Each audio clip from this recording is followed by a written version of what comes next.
Berjumpa kembali dengan channel Tukang Kayu Official bosku. Di video kali ini saya akan berbagi cara menggunakan mesin serut kayu bagi pemula yang benar-benar baru pertama kali menggunakannya. Sebelumnya saya mohon maaf karena ini saya bukan menggurui, ini hanya sekedar berbagi. Jika nanti para senior ini melihat video ini, jika ada kurang lebihnya mohon diberi kritikan dan masukan di kolom komentar. Sebelum menggunakan mesin serut kayu ini yang perlu diperhatikan, untuk settingan mata serutnya ini tidak boleh terlalu keluar atau terlalu ke dalam.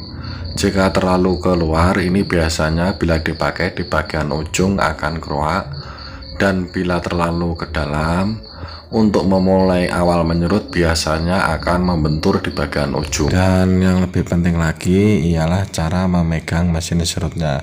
Jadi posisi memegangnya ini jangan di depan seperti ini bosku, yang benar ada di posisi bagian belakang. Jadi waktu menyerut ini kestabilan dari mesinnya ini dapat. Dan jangan lupa settingan yang ada di bagian depan mesin serut ini harus benar-benar dicek, jangan terlalu keluar dan jangan terlalu ke dalam, secukupnya aja. Ini langsung saja praktek saja bosku.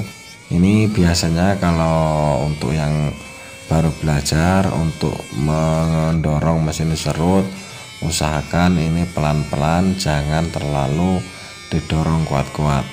Dan posisi waktu menyerut di bagian akhir ini di bagian tangan yang bagian belakang agak setengah didorong, ini nanti akan terangkat sendiri dan tidak keruak.